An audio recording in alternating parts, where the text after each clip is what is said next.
Well, well, well, night 2 of the new regime starting for Smackdown Live. And of course, by the time half of this show is over and like another hour after that, we'll know what happens next week for Smackdown Live. But we all saw this coming, and the very first thing we had on Smackdown Live this week, Paige is no longer general manager of Smackdown Live. Yes, Paige has been relieved of her duties, so Raw's failings hurt SmackDown Live because, quite honestly, Paige has been one of the best authority figures on WWE TV in recent memory since the days of, I don't know, maybe Teddy Long back in 2004 to 2006 or 7. She was definitely a good egg as a general manager, and now she is no longer GM. I don't know where she's going, what they're going to be doing with her. Shane said she's not going anywhere. You'll hear his words in a minute. But she is no longer SmackDown Live general manager. I will say the biggest surprise out of this show was the main event was AJ Styles and Mustafa Ali versus Daniel Bryan and Andrade Cien Almas. When Mustafa Ali was making his entrance, these words left Todd Phillips' mouth. Mustafa Ali is now a permanent member of the SmackDown Live roster. Yes, Mustafa Ali has graduated from the 205 Live brand, where he is now going to be part of the SmackDown Live brand. And I, for one, am happy for the guy. But the end of the show, everyone's like, oh my god, he's on SmackDown Live. He pinned the WWE champion. Oh my goodness, there's good things happen to him. Hold your horses. This is WWE we're talking about. Yes, he pins Daniel Bryan in the main event tonight. Does not mean anything. He could become the de facto number one contender in about a week or two, have a WWE championship opportunity. Hard fought match. Loses to Daniel Bryan because I don't see Daniel Bryan losing that title anytime soon. And then we don't see him again till the WrestleMania Battle Royal. This was a good start for someone like Mustafa Ali having a good match last week, being featured in the main event of SmackDown Live with 4 other great wrestlers, and picking up the victory for his team. But hold your horses, everybody. Calm down. This isn't a drill. Mustafa Ali is getting pushed to the moon. This is not. No. Calm down. Calm the hell down. Does not mean anything good. Like I said, we could have on the New Year's Eve, the New Year's Day edition of SmackDown Live, or the week after that, or maybe at the Rumble, Daniel Bryan versus Mustafa Ali. I kind of hardly doubt it, but if that's to happen, Mustafa Ali loses that match in a good match, and then he's just forgotten. He becomes an Andrade Cien Almas, or a Good Brothers, or Sanity for the longest time. For even the Good Brothers, who were Anderson and Gallows, who were on SmackDown tonight, said they haven't been on SmackDown Live since August. That's 4 months. So everyone who's starting to sing WWE's praises for doing all this good deeds, this is a step in the right direction.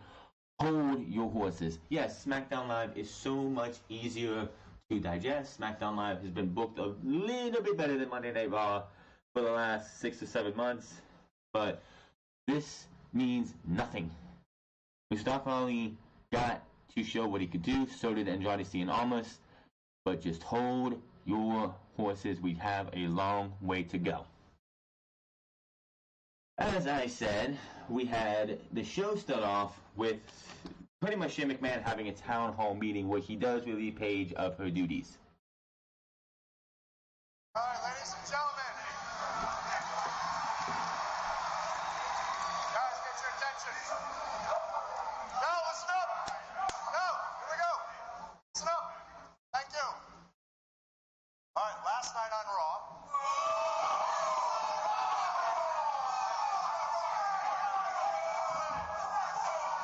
Last night, McMahon family ushered in a new era. An era of change.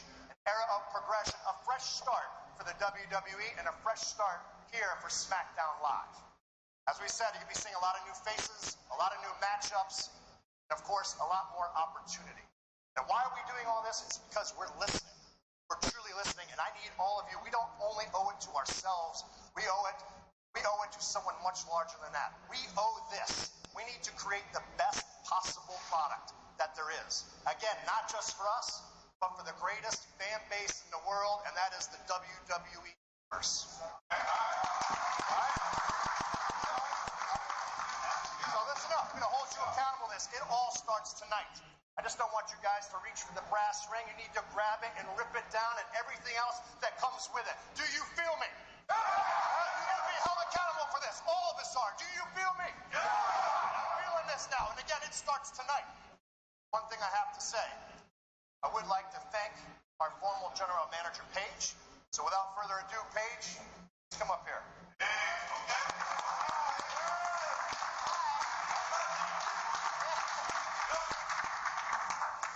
Paige, on behalf of the entire Smackdown Live roster, the crew, and the entire WWE Universe, I'd like to say thank you very much for your enormous contributions here. She's not going anywhere, just the role has changed. So again, Paige, thank you so very much.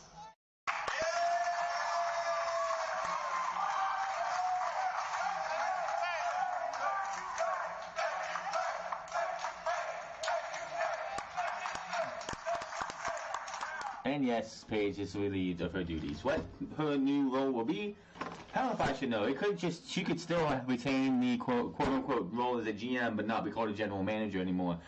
Who knows? I don't expect to see Shane, Stephanie, Triple H, and Vince McMahon on every single show. Maybe she's a showrunner. Maybe she's somebody that we'll see speaking on behalf of the McMahon families for SmackDown Live every once in a while. Not making her a general manager, but still keeping that role. Who the hell knows? Only time will tell. If we have any news coming out of what Paige's actual role is going to be, we will talk about that next week on Unscripted, because as I said, this week there is no episode of Unscripted coming up. We're going to have a 2+ week episode of Unscripted going up next week, as well as my thoughts on everything that's happened over the last year of 2018, because this was the first year of me doing this entire podcast, and all this stuff for the most part started late last year or early at the beginning of this year, and we are going to go over and look back at everything that's gone over for SmackDown, Raw, NXT, and the NXT UK, Mae Young Classic, and everything else. Look forward to that next Saturday and Sunday. We might do a Saturday and Sunday show, part 1 and part 2, just for a special 50th episode. Then we had the man make it to SmackDown. She started off the actual show, and I love what she said. I love what she's like. I don't care what the McMahons say, because I don't do board meetings. The man runs the show. Becky Lynch just coming out with that disdain that she's had for authority since August. Are in the back listening to some corporate nonsense speech, but I don't really do very well. I'm out here with the people because this is where the real business is conducted. Now, the only thing I want from the McMahon family is to deliver me Raw Women's Champion, Ronda Rousey. Now, Ronnie, you listen up and you listen up good. When I stepped into your business, I faced you down. Made you tap out in your own dressing room. Left you laying in your own ring. At TLC cost me my title, and you didn't even have the decency to fight me. You pushed over my ladder when I was inches away from victory. Well, Ronnie, I have worked way too hard for way too long to be all I can be, to let some rowdy Piper cosplayer take it all away from me. You know, the Queen's gonna have some strong opinions about Miss Rousey as well. Take a number. Actually, you know what? I'll choose it for you. Take number 2 and stand behind the Queen. Because Ronda stole my opportunity at TLC. Speaking of cosplayers, and my days of standing behind you are long gone, Charlotte. That may be so, but the days of you looking up to me are then, now, and forever. You know, the odds are, had Ronda not been there, I would have become the 1, 2, 4, 5, 6, 7, 8-time women's champion. and you had to sit there and actually count on your fingers to let us know that you could have been an 8-time women's champion. And we all know Charlotte has no business being a women's champion right now. I know WWE wants to shoehorn her to 16 championships to match her father or surpass her father with 17. But she's got years to go. You don't have to shoehorn them all at once. She's already got 7. Hold back. She can win the other 9 or 10 in the next 4 or 5 years. Come on. Asuka came out.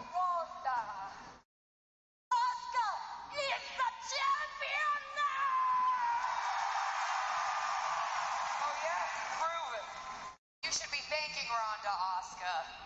You never beat or me. You're a paper champion, Asuka.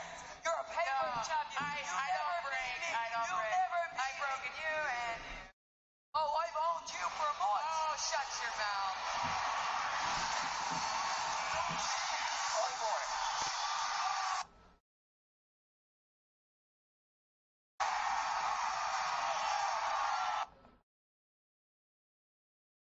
Owes you something? You're angry out here making excuses for yourself? You too, Charlotte.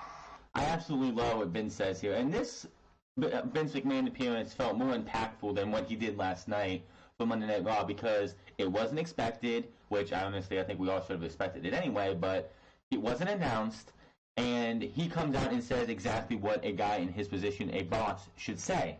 Making excuses?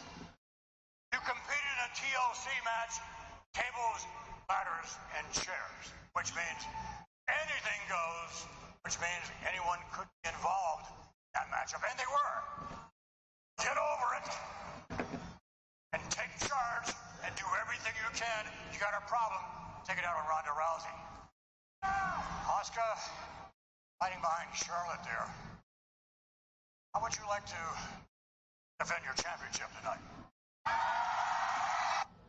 I took a breath for a second. I was like, oh no, they're not going to try and pull this transitional shit with Asuka. Have her go in the TLC, win the WWE SmackDown Live Women's Championship, and then just give it to Charlotte on Tuesday just to say, hey, here you go, you got a new champion that we haven't seen since she's been on the main roster. Oh, now we're going to take that carrot away and give it to Charlotte.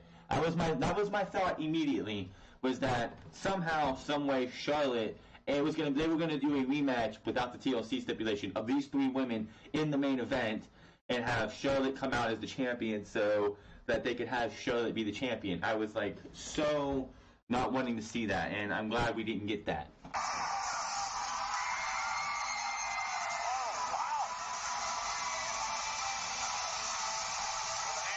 Opportunity. You know the entire SmackDown women's roster is looking for opportunity. Well, I just wanted to say, Charlotte, you've had your opportunity. Becky, we're the man, but you don't have the title anymore. Woo, that's a tough one. And I want it. Now look again. Let's have the match right now. Okay, so we had Naomi versus Asuka for the SmackDown Live Women's Championship. Positive, the fact that it's somebody other than Becky and Charlotte in the Women's Championship title picture for tonight. Negative, what has Naomi done to deserve a SmackDown Live Women's Championship match? What has anybody outside of Charlotte and that's the problem. What has anyone outside of Charlotte and Becky Lynch done to earn a SmackDown Live Women's Championship opportunity? I saw a lot of things on Twitter, people saying, "Oh, this is a late gift for Naomi because Naomi was the winner of the women's WrestleMania Women's Battle Royal," and I'm like, that Battle Royal was in April. That Battle Royal was in April. They had her interact with the trophy the next Tuesday, and then it was not talked about. So yeah, that was in April. So let's wait 9 months. Let's wait 9 months and say, here's your title opportunity, which, quite honestly, if you're going to win the Battle Royal at WrestleMania, why don't we put a little spice on that, and at the next pay-per-view, not the next Saudi Arabia event, which I hope they actually kill that thing, but at the next pay-per-view, which would probably be Backlash or whatever, you get the championship opportunity for your championship. You can do it for the men and the women, not 9 months later. So between her winning that Battle Royal I guess the only thing she's done is won a tag, teamed up with Asuka. This match, I was hoping would have been saved for the Royal Rumble or the Elimination Chamber, where these two, who were tagging for the bitter part of the fall, would end up coming to terms with the fact that they respect each other, and we would see Asuka versus Naomi in a serious match. This match was sloppy as hell. These two felt like they could have did a little bit better. And Otunga was on commentary again tonight because I guess Byron Saxton is still under the weather, even though Tom Phillips said he'll be there next week. I highly doubt that because they are taping they're in the middle of taping next week's show right now. So Asuka ends up winning this one with the Asuka lock after Naomi fights out of it at least 2 or 3 times. Asuka does hit a splash, I think it was, and she was and Naomi kicked out, and Asuka's like, you know what, forget this, hits and puts in the Asuka lock and makes her tap out. So not much there. It was a sloppy match, and it could have been a much better championship match. It just felt like it was not up to standards as it should have been. We hear from Rusev and Lana about Nakamura because it has been confirmed that next week Shinsuke Nakamura will defend the United States Championship on Christmas Day against Rusev. Yay. Because Shinsuke Nakamura versus Rusev is a match I literally want to see. And the promo that both Nakamura had and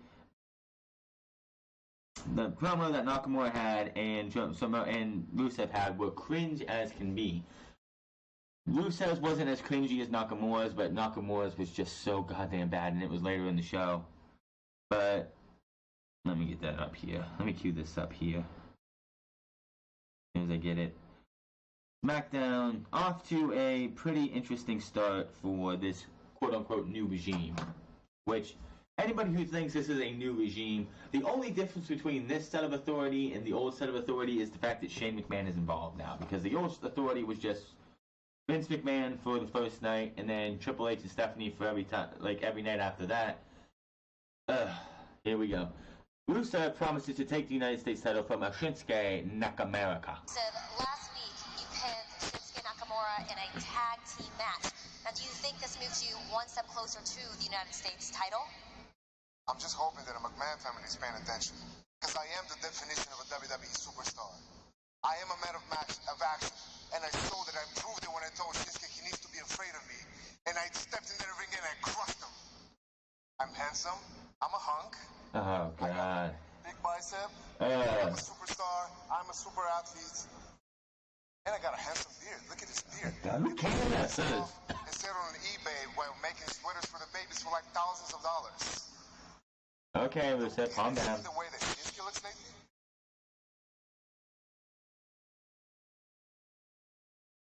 He looks like Sonic the Hedgehog. And he may run fast, he may run... Who in the fuck? I know the Sonic the Hedgehog movie, which is coming out next year, which looks, that poster looks awful as fuck, and I'm a gamer out here. That poster looks awful as fuck, but do you really think that anyone wants to hear somebody reference that awful thing? That awful piece of shit? No. Far, but he's not going to run away from me. Because when I get my hands on him, and I will get my United States Championship on the greatest day of them all. Listen.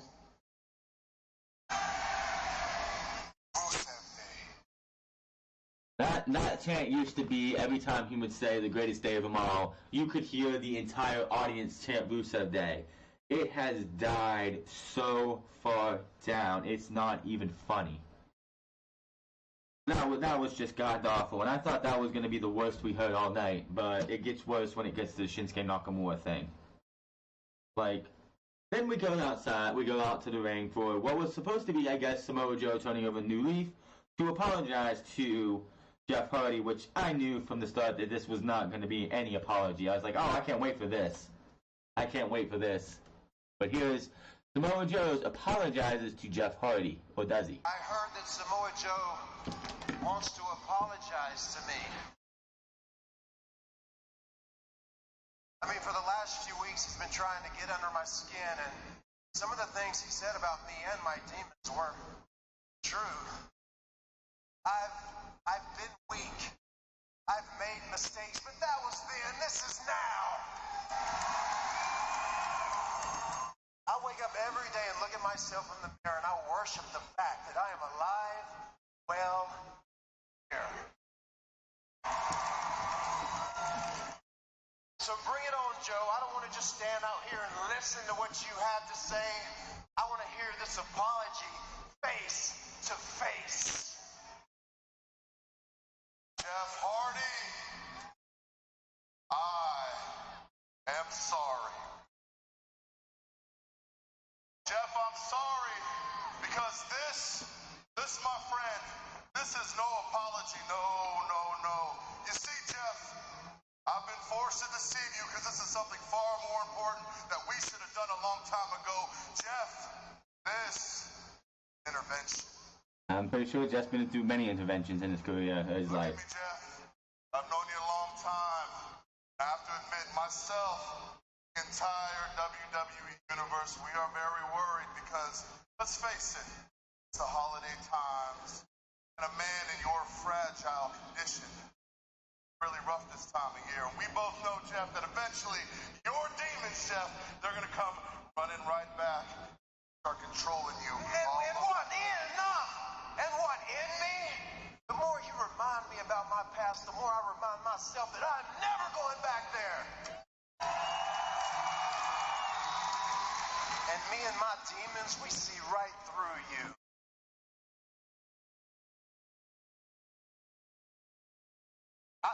Yeah, delete, that's right. You attack people's weaknesses to cover up for your own insecurities, Joe. So what demons are haunting you? Is it the fact you've been here for 2 years and you haven't won one championship? Ooh, cold.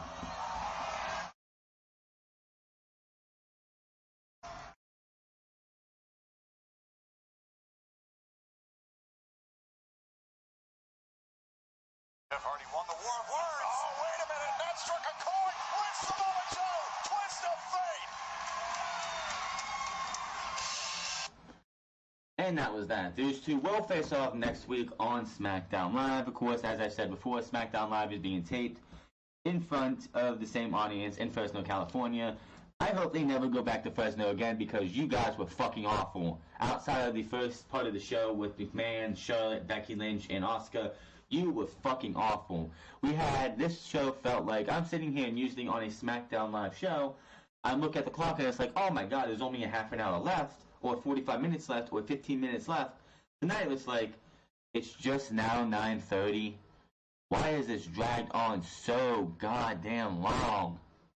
It was one of those nights that was like, everything just food and dragged.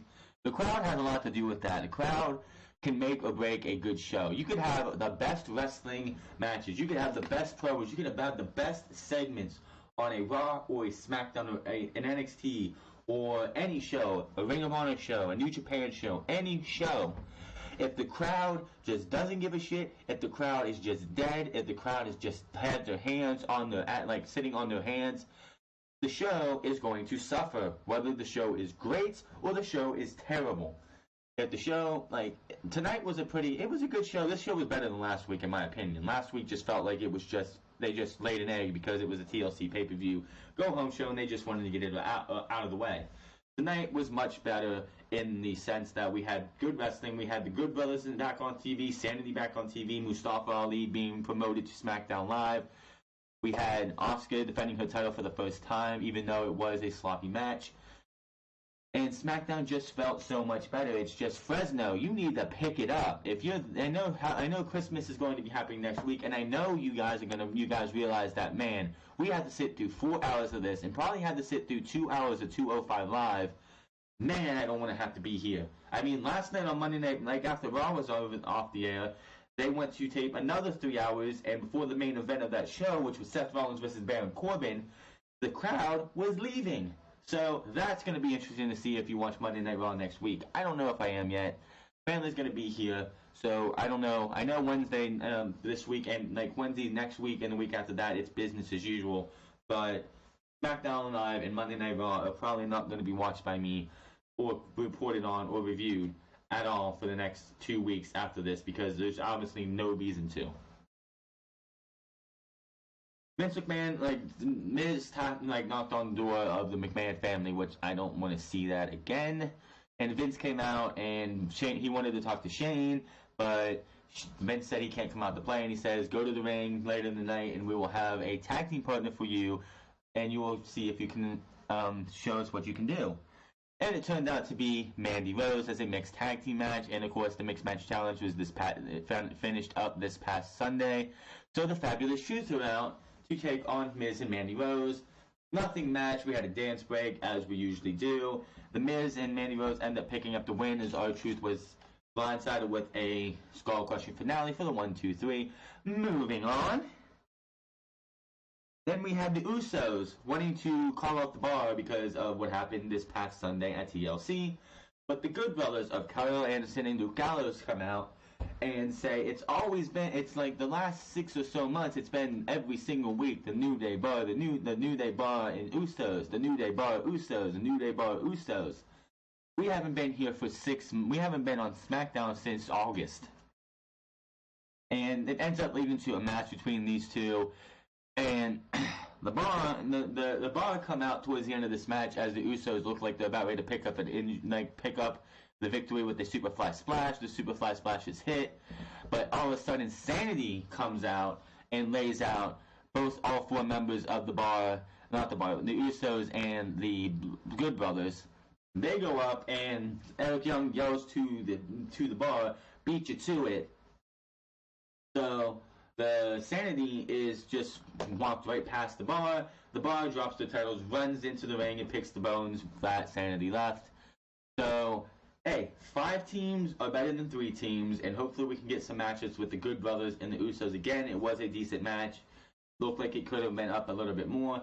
And Sanity as well. They did air the promo for the 6 superstars coming up with Lars Sullivan, EC3, Lacey Evans, Heavy Machinery, and Nikki Cross. So I asked this question last night, I believe. Which brand are these guys and girls going to? In my opinion, Lars Sullivan, EC3 to SmackDown, Heavy Machinery to Raw, Lacey Evans to Raw, and Nikki Cross to SmackDown. There you go. Like I also asked last night if they were going to do any more, but obviously that's not going to happen. So these are the 6 superstars coming up right now. Who the hell knows when that's going to happen? But we are going to have Lars Sullivan on Raw and SmackDown, EC3, Heavy Machinery, Lacey Evans, and Nikki Cross. WWE just doesn't know which brand's going to which yet.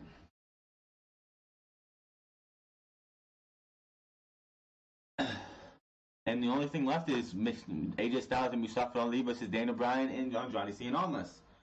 Again, and I want to reiterate this, Tom Phillips said during Mustafa Ali's entrance that he is now a permanent member of SmackDown Live. I think that is awesome. It is great to see somebody who is now no longer the heart of 205 Live, but is now a permanent member of SmackDown Live. I hope he does well. I hope he gets to have the opportunities that he should get. I hope somewhere along in the next year, this guy will be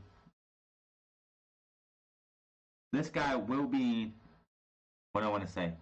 This guy will be United States champion. I hope this isn't going to be like a Sanity, Good Brothers, and Andrade Cien Almas case where he gets his 5 minutes of SmackDown Live fame. We see him in a couple matches. He wins a big match here or there, and then he's gone. He's just gone, and we don't see him again for the next umpteen months. And I really hope that doesn't happen. I want to see this guy. He did beat Daniel Bryan tonight in the match. I guess he landed his 0-4-5-4 on Daniel Bryan's face. And I guess you could audibly hear if you actually have the good hearing, which I don't have that selective hearing that some people have. Him apologizing to Daniel Bryan on mic. So hopefully Daniel Bryan's okay, and hopefully that doesn't hurt Mustafa Ali's stock in WWE, because injuring the WWE champion sometimes could lead to going from being a chance to be a contender to being buried because you just took out one of somebody on the main roster. that is SmackDown Live in a nutshell. I hope we have, like I said, you'll see the spoilers. The spoilers are going to be there. SmackDown and Raw for next week are taped, and the 28th and the 29th, or the 29th and the 30th, SmackDown, Raw and SmackDown will be taped for the 31st and the 1st. So SmackDown and Raw will not be done for the next 2 weeks because I'm going to be working on. I got to update my SmackDown Live overlay. As you see, we still have the man as the champ, even though she's not the champ anymore. And I gotta watch some NXT. I don't know if I'm gonna do NXT UK or not, but work on other things, spend time with family, and we will be here tomorrow for NXT as we will see what happens in said cage match between Johnny Gargano and Aleister Black. And of course, next week's show will have the Fatal 4-Way to determine Shayna Baszler's challenger at NXT TakeOver Phoenix. Make sure to find me on Twitter, France. Make sure to find me on twitch.tv/TheFrance08. Hit that subscribe button, comment down below, like or dislike this video. I will see you guys again tomorrow for NXT. Until then, I'm the France, and I'm getting out of here.